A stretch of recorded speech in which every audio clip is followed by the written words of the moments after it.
Hola, sean todos y todas muy bienvenidos nuevamente. Vamos a ver la clase de la parte 2 sobre metodologías de enseñanza y evaluación por competencias. Tal como les comenté en la primera parte, mi nombre es Camila Rojas, soy matrona, soy profesora del departamento y hoy día también estoy a cargo de esta clase. Vamos a comenzar de lleno con las técnicas didácticas. La primera de ellas va a ser el aprendizaje basado en problemas o ABP. Esta técnica es una técnica ya antigua, como ustedes pueden ver ya tiene varias décadas, sin embargo nace en un inicio, ¿no es cierto?, para poder mejorar o fomentar la calidad de la educación médica, pero hoy día se utiliza ampliamente en lo que es la educación en ciencias de la salud en las diferentes disciplinas.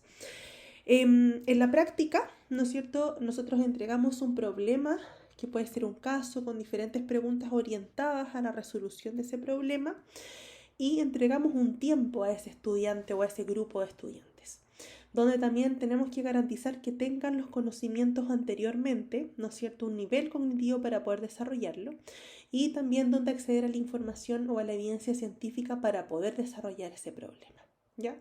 Luego de eso, ellos llegan con este problema resuelto. Nosotros realizamos un acompañamiento cuando van resolviendo este problema y lo van presentando. Vamos haciendo un acompañamiento en la forma de poder hacer cómo realizan este proceso de pensamiento crítico para llegar a la respuesta correcta. Luego de eso, en el fondo se resuelve el problema, se realiza la retroalimentación y se cierra la actividad. Busca promover esta técnica siempre un aprendizaje activo significativo que prepara a los estudiantes para el desafío del mundo real, de su práctica laboral, de qué es lo que van a hacer como nuestros colegas. Al igual que otras técnicas didácticas, el aprendizaje basado en problemas se sustenta en diferentes teorías y ustedes lo pueden encontrar en la literatura. Hoy sabemos que las teorías de aprendizaje, desde la perspectiva social, psicológica, en el fondo explican o intentaron explicar en su momento cómo aprendíamos los seres humanos. Entonces uno tiene que tomarla como teorías. Sin embargo, entendemos que hay algunas teorías como las de Piaget o las teorías constructivistas o las teorías del aprendizaje significativo de Ausubel son muy significativas para nosotros como docentes porque intentamos propiciar lo positivo de las teorías que plantean estos exponentes. También es importante el pilar fundamental del proceso de resolver un problema, donde yo al enfrentarme a un conflicto cognitivo, ¿no es cierto?, o una nueva situación en un nuevo contexto, voy a estimular mi aprendizaje y eso principalmente se vincula con la teoría de aprendizaje significativo de Ausubel, donde yo aprendo algo que yo también ya conocía o ya sabía de alguna forma o algo que era muy pequeño y que yo ya lo sabía, ahora lo voy aprendiendo y más grande, como en una bola de nieve. En el fondo que hay un anclaje de conocimientos por algo que yo ya conocía anteriormente. También es importante entender que facilita el desarrollo de competencias genéricas como el trabajo en equipo y pensamiento crítico. Importante también que esta técnica didáctica llega a un nivel alto taxonómico, ya principalmente de evaluación o de análisis, dependiendo de cómo nosotros planteemos la situación. Sin embargo, siempre que yo me enfrente a resolver un problema, voy a tener que llegar a evaluar, ¿ya? Favorece, tal como vimos, el desarrollo del pensamiento crítico en el mismo proceso en sí de la técnica. También nos permite abordar los diferentes problemas de salud y esto vuelve a la parte 1, donde en el fondo hablamos, ¿no es cierto?, de las recomendaciones.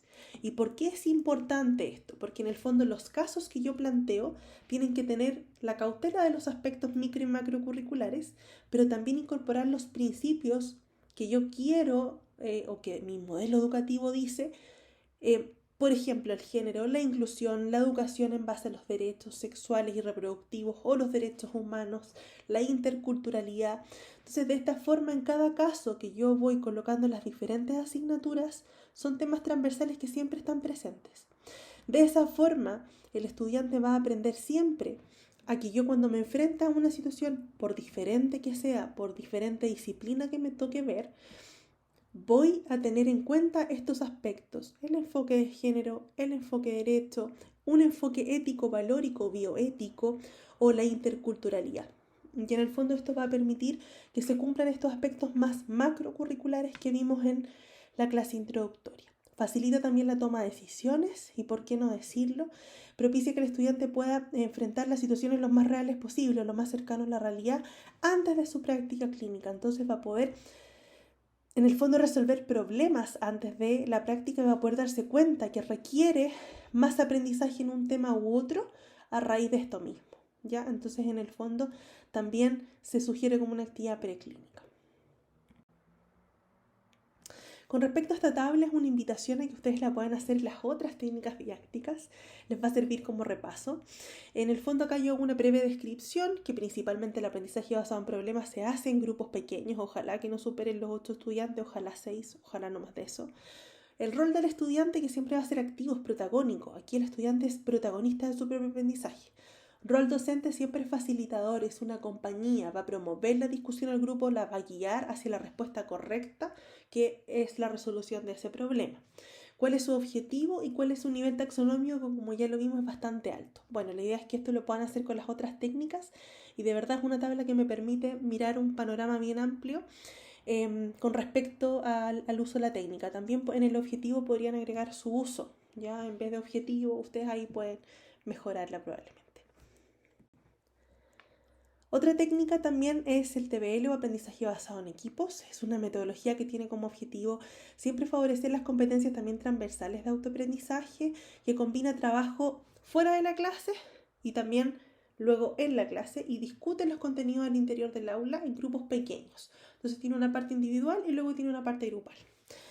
Responde a un modelo de aprendizaje colaborativo donde el estudiante es quien regula su desempeño y el docente también tiene este rol de facilitador, de compañía, de apoyar esta discusión o trabajo grupal. Y también es una técnica que tiene alta aceptación por parte del estudiantado porque en el fondo permite la gestión de sus tiempos, como lo vamos a ver en la otra diapositiva. Esta técnica también, como pueden ver, lleva hartas décadas ya vigentes. Y en el fondo ya en la década de los 90 se acercó mucho más a lo que era el área de las ciencias de la salud.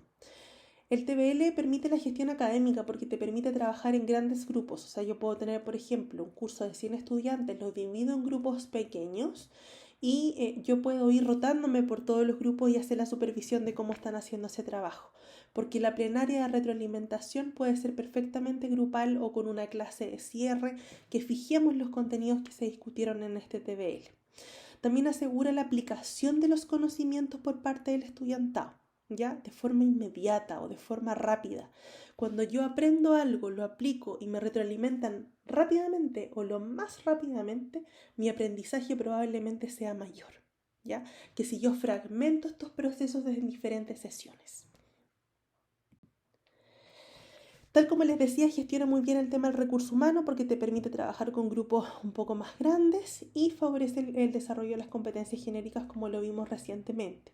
Solo para explicar, el TBL lo que en el fondo uno hace es que haces un test, tú lo respondes de forma individual y luego te juntas en un grupo y respondes este test que tú ya respondiste de forma individual, pero recibes unas tarjetas, ya, que se llaman IFAT. Y estas tarjetas nosotros en Chile les llamamos raspes. Y lo que uno hace es que tienes, por ejemplo, la alternativa A, B, C y D. Y el grupo dice, no, esta respuesta la correcta es la A. Entonces si raspan y les aparece una estrella, quiere decir que era la A y está correcta. Entonces tienen un punto. Sin embargo, si no era la A y era la B, dijeron, chuta, ya, no tenemos un punto. El puntaje va decreciendo a medida que la cantidad de intentos van aumentando.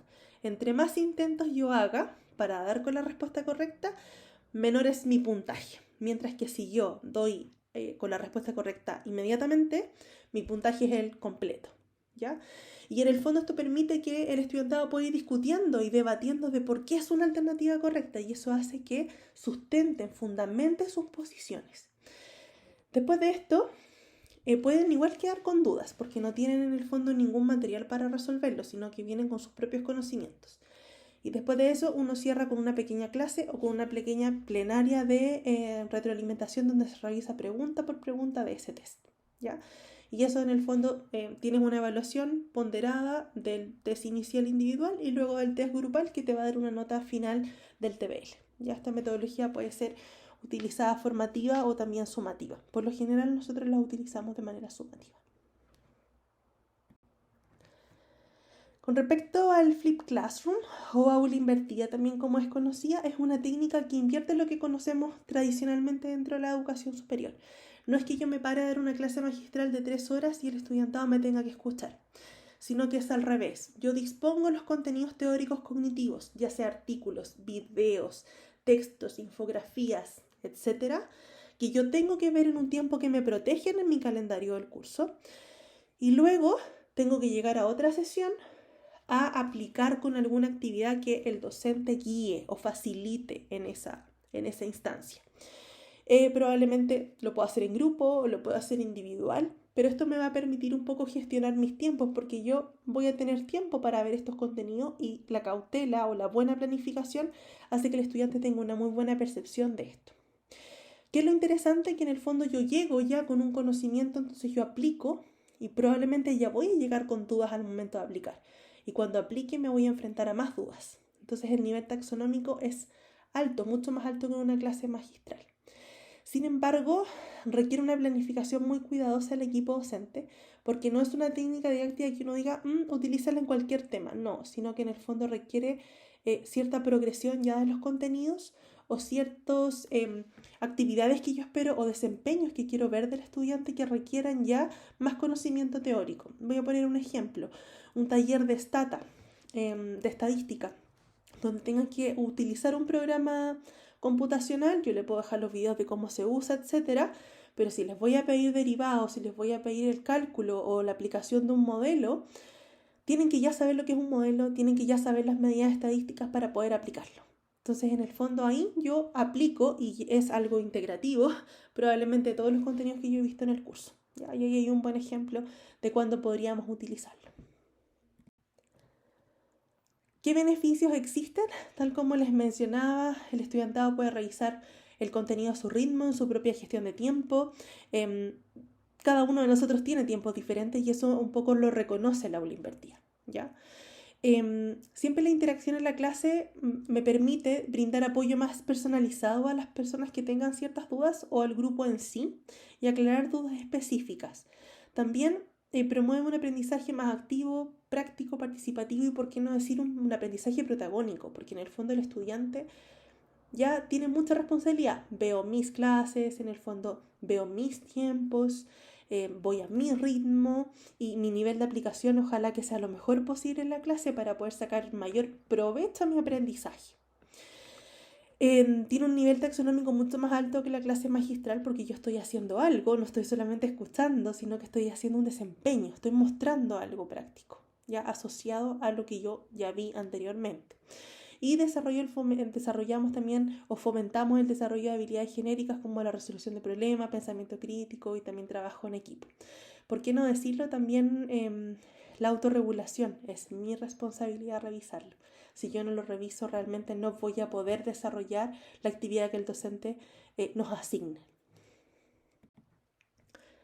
Con esto finalizo. Existen otras técnicas didácticas que usted va a encontrar en el aprendizaje o en realidad la formación por competencias. Puede encontrar el Phillips 66, puede encontrar la presentación de casos clínicos, puede encontrar el role-playing, puede encontrar la simulación clínica. En la simulación clínica, que es una metodología que también, o técnica didáctica, utilizamos muchísimo en la formación por competencias, en educación en ciencia para la salud, no la abordo ahora porque hay una clase exclusiva, ¿no es cierto? Hay un tema exclusivo de simulación y vamos a dejar que en el fondo esa docente lo pueda abordar, ¿ya? Sin embargo, es importante, ustedes lo van a encontrar. También van a encontrar metodologías más tradicionales como la clase magistral que dábamos anteriormente, pero con otra conceptuación, con otros tiempos, en el fondo con tiempos más participativos, más breve, con apoyo visual, entre otros aspectos. Bueno, espero que la clase sea de mucha utilidad y estaré atenta para cualquier duda o consulta que tengan como grupo. Nos vemos en la siguiente clase.